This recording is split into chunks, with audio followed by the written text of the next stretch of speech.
Hey fam, when you wake up in the morning, do you feel worthless? Like, no, for real, do you really question your purpose for existing? Do you feel like it's not worth it and that if you get up and try, it's not gonna make a difference anyways? Well, if this resonates with you, then there are 3 reasons why you're waking up feeling worthless, and they all pertain to your lack of faith. And I hate that you're feeling that way, and so I wanted to dig deep and share the times that I felt that way and what's helped me. And so let's jump into it, family. What's going on, family? It's your girl Guruji Chastity, and today I want to talk about 3 reasons you lack faith. Okay, 3 reasons you lack faith. Look, I didn't took the notes. I got it written down right here. Okay, so in the intro of this video, I talked about a specific feeling, and I talked about receiving that feeling at a specific time of the day. I personally used to call it Russian roulette. I used to always say, I don't like waking up and playing Russian roulette. I don't know if I'm gonna shoot my foot off or my face off, or if I'm gonna be okay. And the bullets were the negative thinking, were the negative mind chatter, the negative self-talk that I was saying to myself. And some days I would wake up and shoot that gun, and I didn't get shot in the face by some negative mind chatter. But there were some days that I did get shot in the foot or the face, and it kind of, really shaped the reality that I was creating for myself. And when we have moments where we wake up and we feel worthless, it's not just that moment. That moment is adding to the big picture of our lives, and before we know it, we'll end up living a life that's not of our design. We'll end up living a life where we feel miserable. We'll end up feeling a life where we feel disconnected. And I say we because it is a you and me thing. The only reason that I feel I'm able to talk about this is because I have direct experience with it. And I will say one of my greatest challenges in life is feeling worthless. I want to say I have felt worthless for quite some time. But I don't want to give the illusion that I'm free from this illusion, because every now and then it could creep up on me. But when I was really feeling low, when I was really depressed, when things were not going how I thought or wanted them to go, my sense of self-worth was really challenged. And so I want to talk about 3 reasons why, self-worth comes into play. Self-worth is a byproduct of lacking faith. When you lack faith, it's just like the equal sign. Of course, when you start lacking faith, you're going to start not believing in yourself. When you start not believing in yourself, you're not going to find yourself worthy. These things just naturally occur. And so I want to talk about them from the point of origin. I don't want to just look at the symptoms, because worthlessness is a symptom. Worthlessness is not the root cause. There is an internal story or an internal feeling that has created this feeling of worthlessness. But the feeling of worthlessness was not created first and then you created a story or a feeling behind it. That's not how it works. So the first reason why you lack faith is because you don't know what's going on. And I mean in terms of reality. A lot of people, and I want to say a lot of black people, but again, I don't know this to be true, so forgive me. But a lot of people that look like me inadvertently are taught to just keep going. Like, you get up, you go to work every day, you keep going. You just keep doing this repeated thing. Yes, we are taught to aspire to more abundance, to a richer, more fuller life, but many of us are not taught to aspire how this all works. None of us are really taught to question, how does the sun get up and rise every day? What is chlorophyll? How does the sun impact my life? What does my kidneys do in relation to my external environment? Like, none of us really question that, and that's where our misconception comes from, because what we start to notice in Western culture, everything is backwards. So to make it in Western culture, in a very industrialized, capitalized culture, you first have to know how it works. So here's the thing. If me and you playing a game, right? And I'm just gonna trust it upon you to read me the instructions. right? Let's just say me and you was playing Uno. I got the instructions. It's like you gave me the instructions and I said, reverse actually mean to give me your whole deck. So when you see this reverse, just give me all your cards. Bro, you should not trust me to read you these instructions and then just play your game of Uno based off of what I told you. No. You might listen to me a couple of times, but I would want you to take it upon yourself to be like, hey, bro, give me them instructions. Let me read that real quick, right?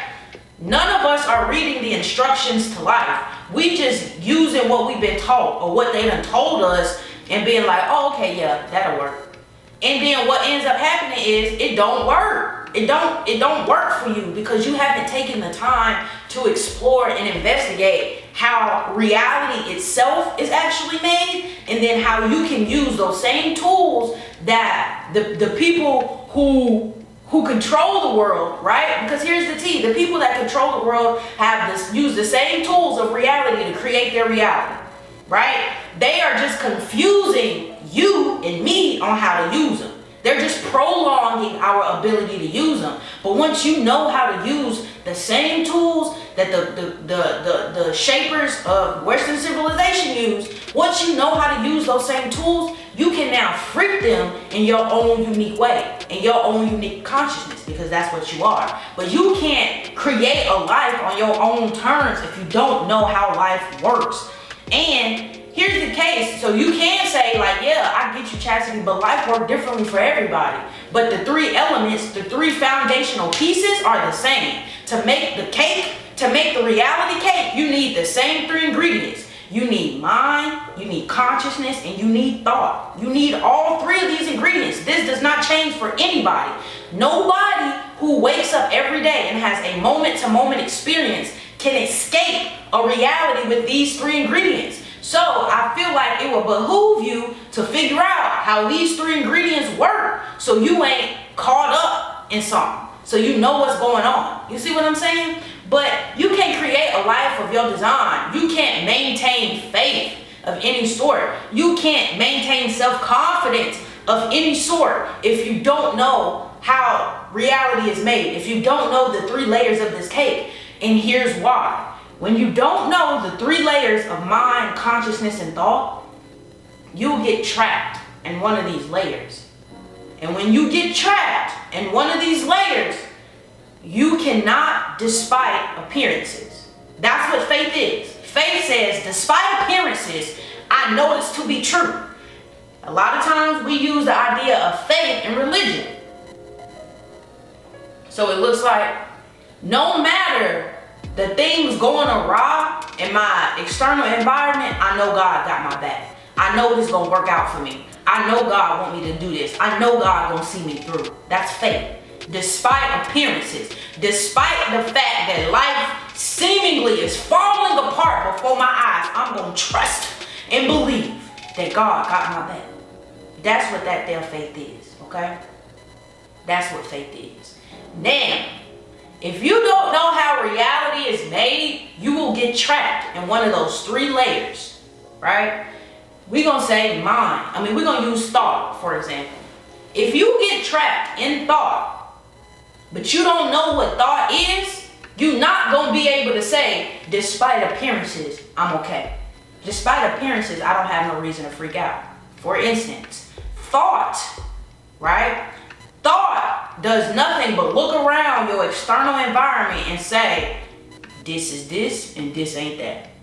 It's just a judgment factor. Your thought is nothing more than stories you create in your mind to make sense of what you're seeing or what you're experiencing. So, for instance, taking it back to why we came here, the Russian roulette thoughts, the thoughts of feeling worthless. If you get trapped in thought, you might come across a thought that says, I'm not you, I'm gonna do me. I come across thoughts that say,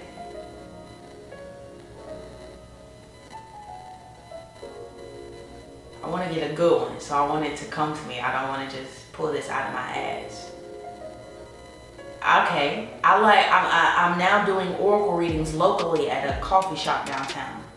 Before I even get to the coffee shop, before I even leave the house, I'm playing around with the thought of, let's go down there.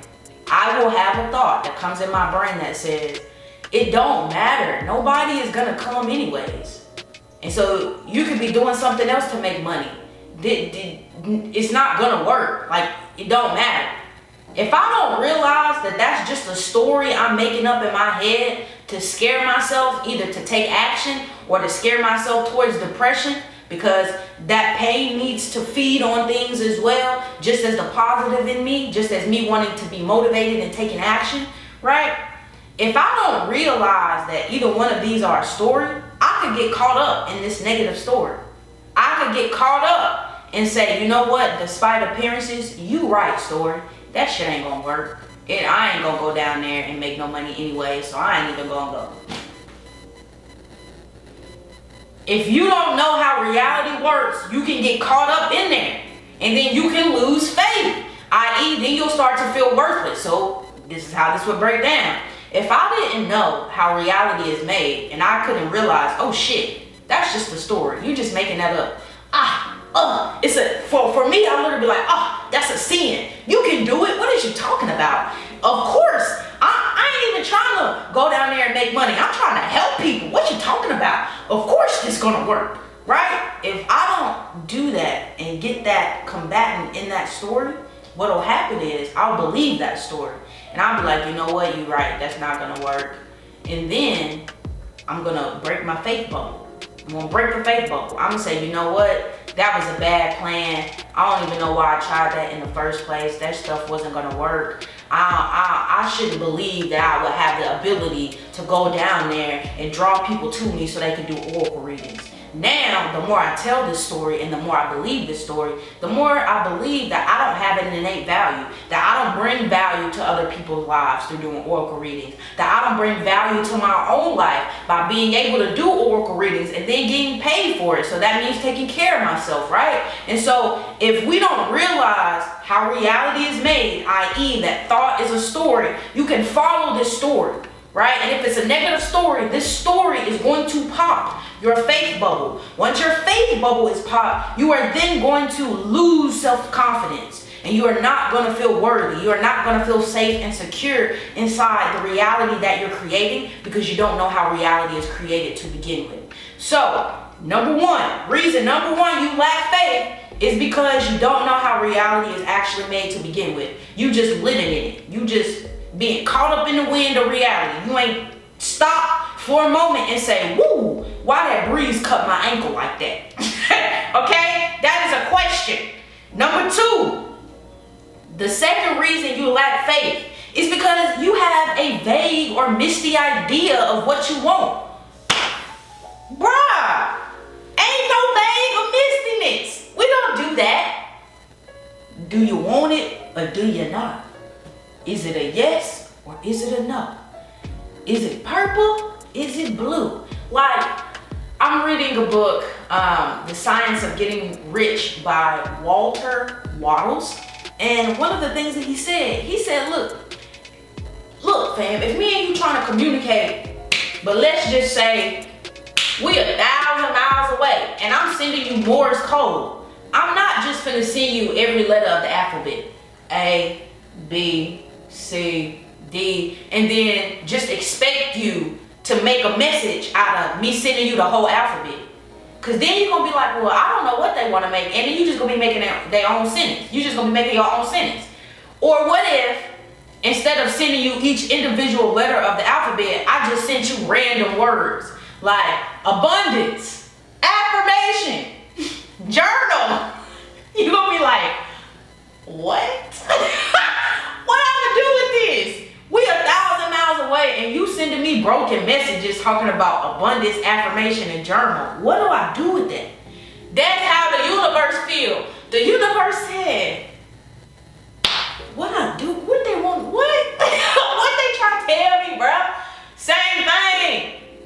You got to be specific, like the ocean. Quit playing, man. For real, dog. For real. You can't be vague or misty. So, and here's the thing, or at least it was for me. Once I realized, like, dang, I do got a lot of vague and misty wants and ideas. I started to sit back and said, I really ain't thinking about nothing to begin with. It'd be a whole bunch of broken, random thoughts that just hop and go here and there. So when I really wanted to focus in and grow thoughts and expand thoughts, because I wanted to plant the seed and water it and visualize it and just allow these things to naturally come to me, I had to realize that, like, yo, you got to be specific in what you want. And if you don't know what you want, stop asking for stuff, because you're getting everybody confused. And I really had to learn that. And you'll start to notice when things are natural versus when you may find a want that you see somebody else with, or you done seen somebody else have it, or you've been told that that's what you want. You can feel the difference. At least for me, when I try to create wants that are based on what I've seen or what I've been taught or what I've been told I should want, it doesn't generate from within me, and there are way too many options. So for instance, like a car, I would see a different type of Honda and be like, well, I could ride that. I could ride out with that. I probably would like that color. Well, you know what? I probably would like that other car. That one would work too. And then, I probably would like this one.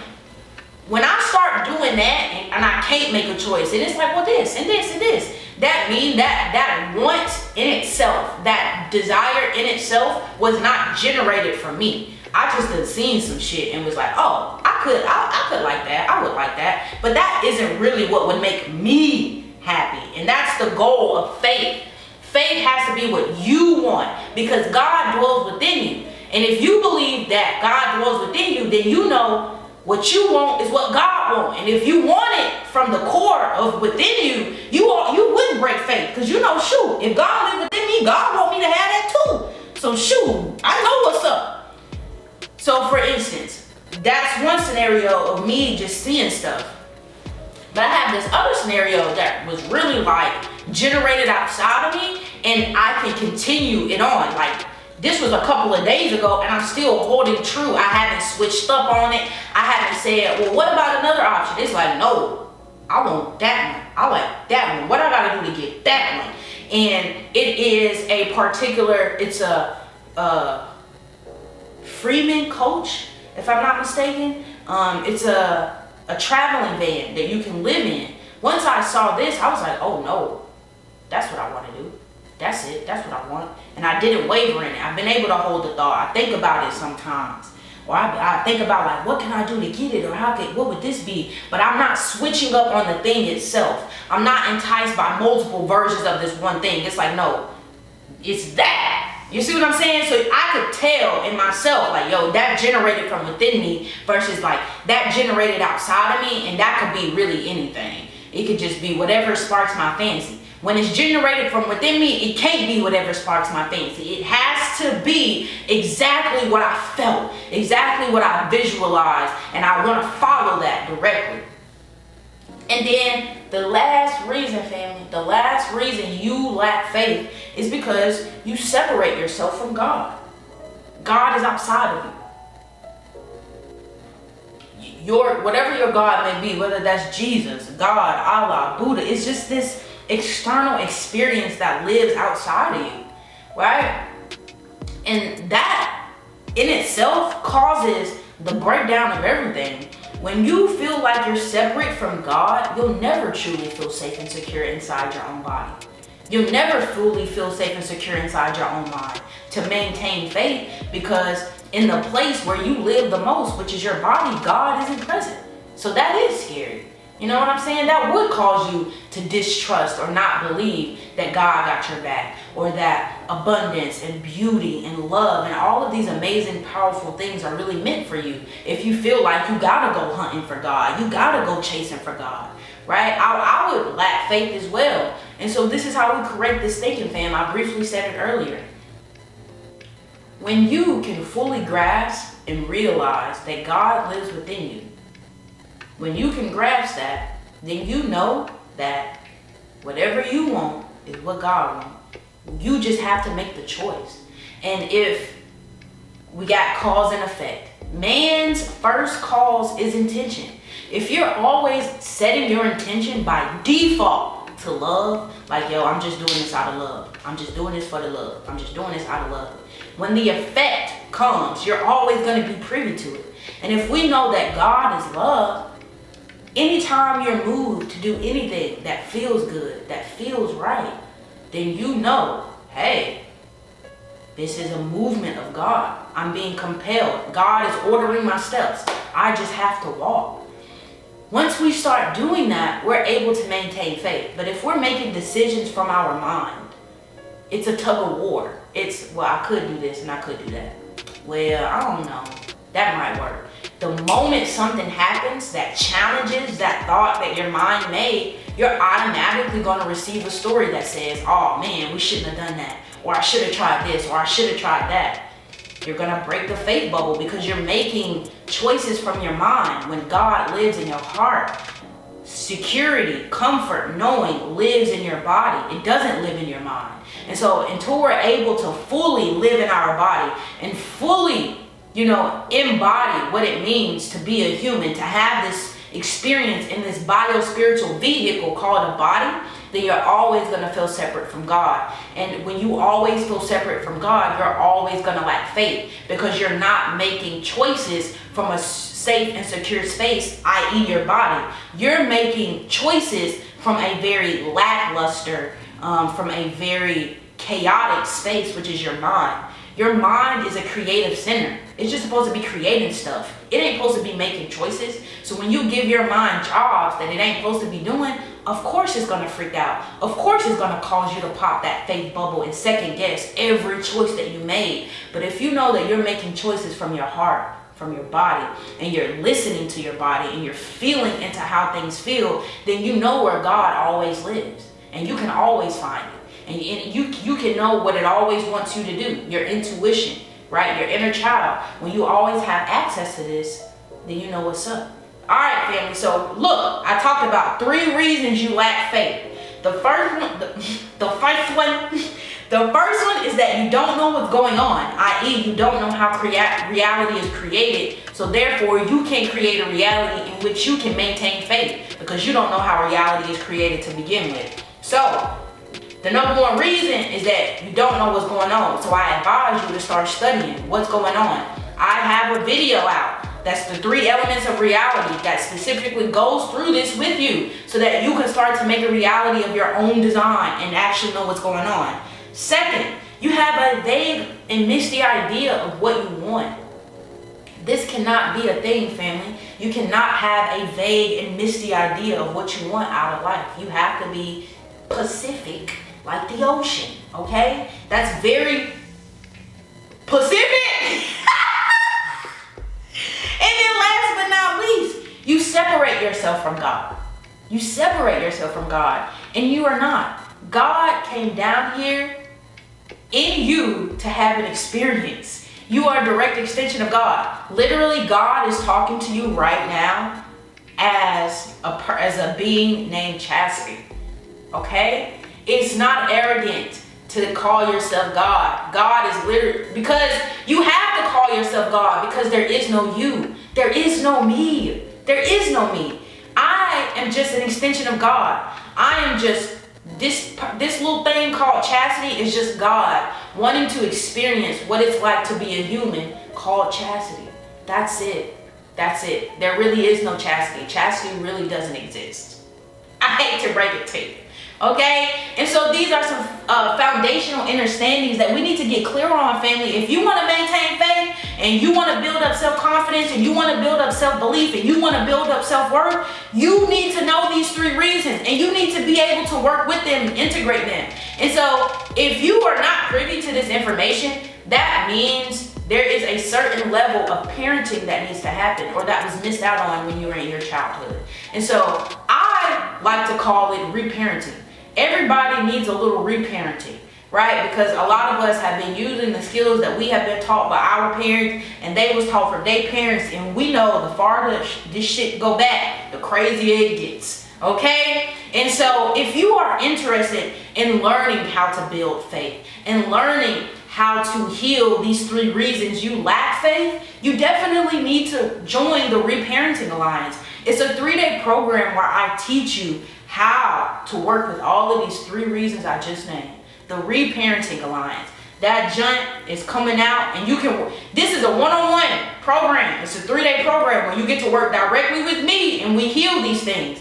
The first semester is happening June 10th through June 13th. The last day to register is going to be June 8th. So you still got time, family. Hit the link in the description. Make sure you subscribe, comment, and like. And head to GurujiChastity.com to check out all the things at the Abundant Living Guru. And until next time. And as always, I love you. Peace out.